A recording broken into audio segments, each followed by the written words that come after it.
Dan di samping Lestari ada Vina Maharani sebagai presentator kedua. Baiklah, kami akan mempresentasikan hasil makalah kami yang berjudul Penilaian PKN di Sekolah Dasar.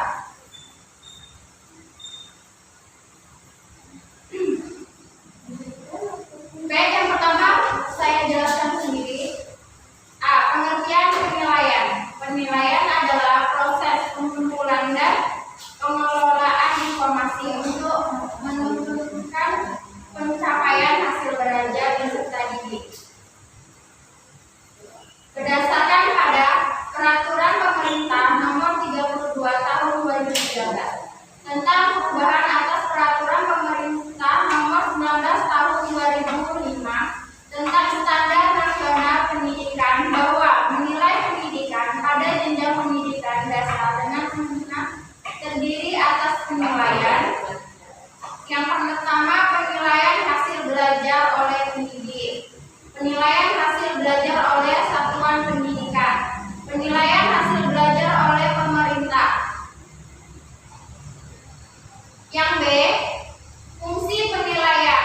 Fungsi penilaian terbagi atas 6 bagian. Yang pertama, bahan pertimbangan dalam menentukan kenaikan kelas, umpan balik dalam perbaikan proses belajar mengajar, meningkatkan motivasi belajar siswa, evaluasi diri terhadap kinerja siswa, mengetahui awal kinerja peserta didik terhadap materi yang akan dipelajari, merupakan sikap dan perilaku yang positif dari peserta didik. Selanjutnya akan dijelaskan oleh rekan saya, yaitu Lestari Nefasa. Selanjutnya ada C, pendekatan penilaian, di mana yang pertama ada penilaian autentik. Penilaian autentik ini dinamakan penilaian kinerja atau penilaian berbasis kinerja. Sebab dalam penilaian ini secara langsung mengukur performance atau kinerja nyata siswa dalam hal tertentu. Yang kedua, penilaian acuan kriteria atau PAK, di mana ini merupakan penilaian kompetensi yang didasarkan pada kriteria ketuntasan, di mana merupakan KKM ini merupakan kriteria ketuntasan belajar minimal yang ditentukan oleh satuan pendidikan dengan mempertimbangkan dasar kompetensi dasar yang akan dicapai.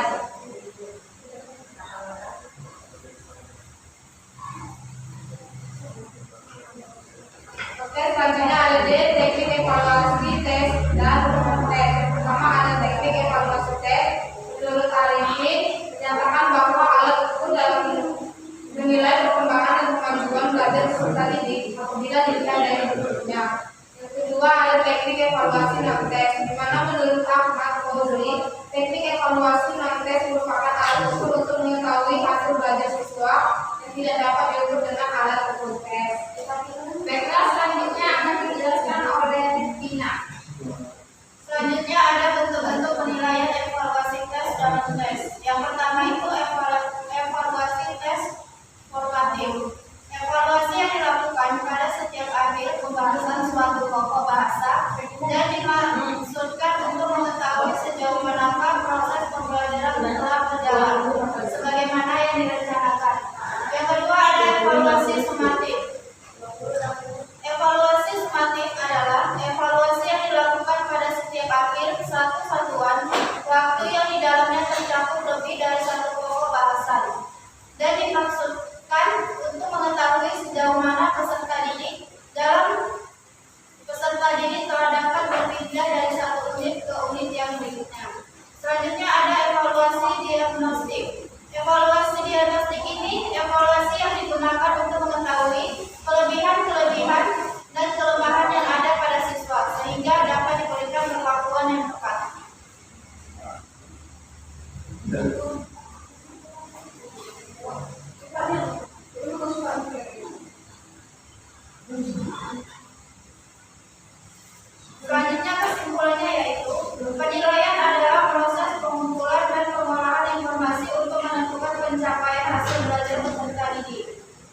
diskusi kami tentang penilaian PKN di sekolah dasar. Baiklah, kita buka sesi diskusi atau tanya jawab. Kita buka sesi diskusi dengan 3 penanya. Apakah teman-teman ada yang bertanya tentang materi penilaian PKN di sekolah dasar?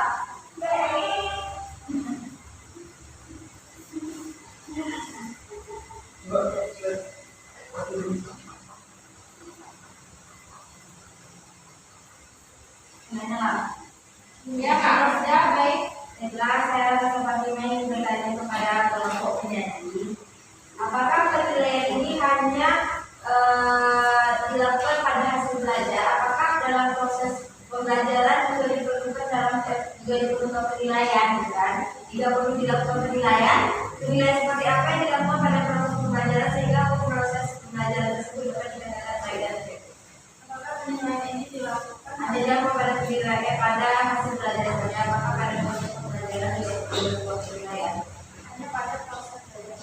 Pada hasil belajar, apakah pada proses pembelajaran juga dilakukan penilaian? Jika dilakukan, penilaian seperti apa yang dilakukan pada proses pembelajaran sehingga dapat dikatakan proses pembelajaran yang baik? Apakah penilaian itu hanya dilakukan pada hasil belajar? Pada proses pembelajaran apakah perlu juga dilakukan penilaian? Kalau perlu dilakukan penilaian seperti apa yang dilakukan pada proses pembelajaran tersebut?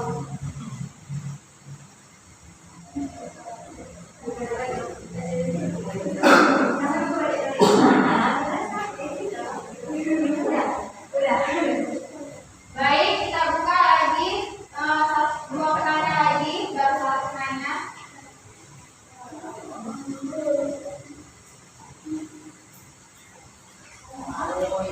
Ya, Anda.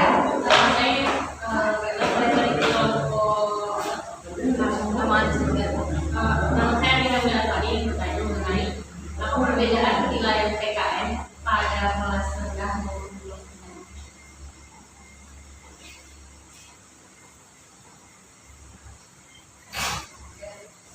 Baik kok.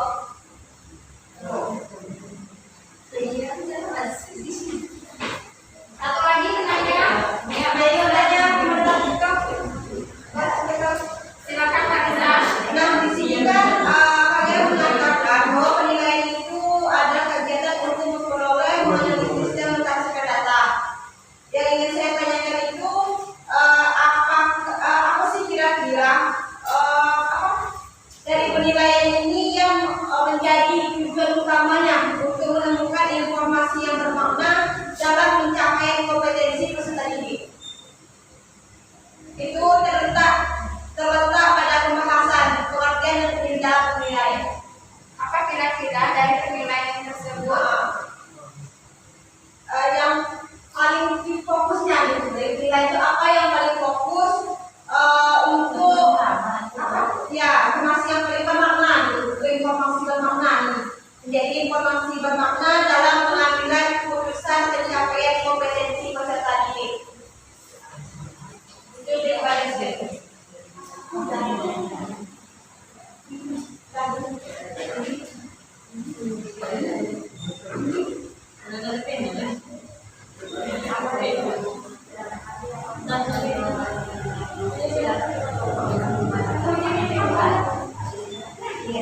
Baiklah, beri kami waktu untuk mencari jawaban sebentar.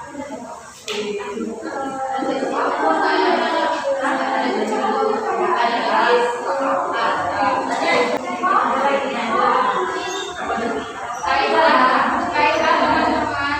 Ya, kami akan mencoba menjawab pertanyaan dari kawan-kawan. Yang pertama dari pertanyaan Rosda Fatima yang akan dijawab oleh Vina. Apakah penilaian ini dilakukan hanya pada hasil belajar? Apakah pada proses pembelajaran dilakukan penilaian juga? Pada proses pembelajaran itu juga dilakukan penilaian, Kak. Juga perlu dilakukan penilaian untuk melihat sejauh mana kemampuan siswa itu ketika pada saat proses pembelajaran. Seperti dia bisa menilainya itu dari mengamati siswa dalam kelompok atau presentasi ke depan gitu. Cara penilaian itu kita bisa lihat dari apa tes dan non tes. Kalau tes itu kan ada tes bentuknya objektif seperti ABC itu ya. Kalau tes esai juga. Kalau kita kasih tugas ke anak itu. Kalau yang non tes itu tidak dapat diukur dengan alat ukur tes. Karena itu untuk hasil belajar. Nanti tes non tes itu untuk menilai hasil belajar siswa dan proses itu sama. Harus belajar proses pembelajaran nanti.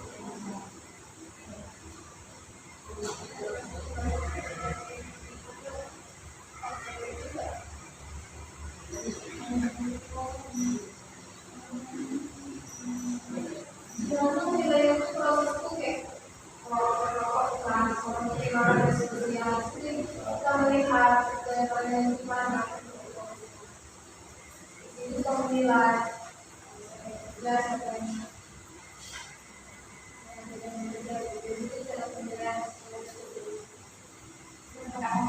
proses belajar dan hasil belajar itu kan pembelajaran.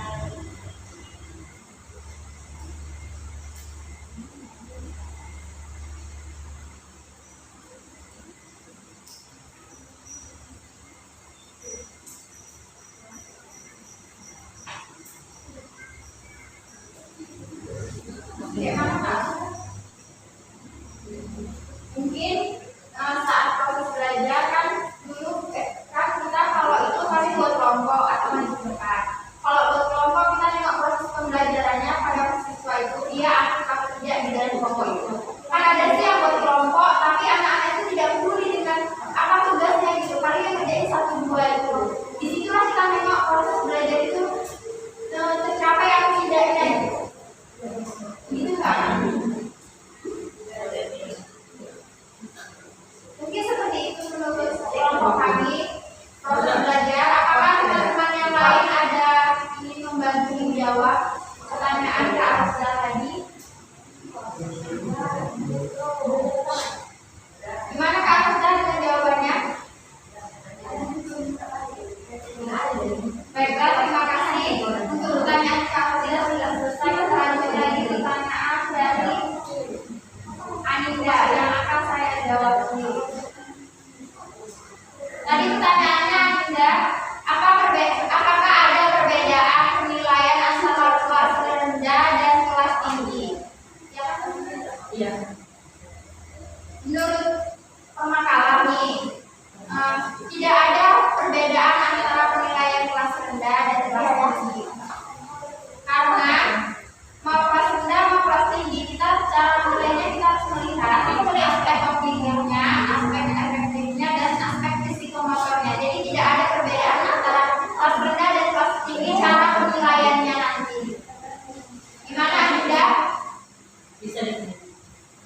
Harus predikat katanya apa sebenarnya kata apa ya cara penilaiannya dan sesuai dengan indikator indikator yang dicapai penilaian iya sesuai indikator tapi tidak ada perbedaan antara kelas rendah dan kelas tinggi dan kan dia nanya tadi perbedaan penilaian antara kelas rendah dan kelas tinggi ya sesuai dengan indikator RPP yang kita buat gitu Marisa tapi tidak ada perbedaan antara kelas rendah dan kelas tingginya.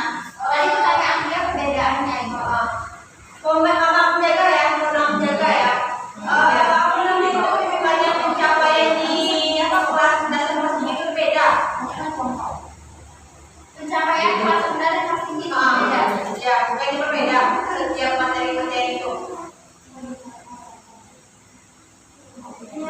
Materinya itu memang beda, cuma kan pertanyaan dia tadi itu apakah ada perbedaan antara penilaian kelas rendah dan kelas tinggi? Nggak ada perbedaan, tergantung lagi RPP tujuan kita pembelajaran itu tercapai atau enggak ya mungkin di situ lagi perbedaannya gitu.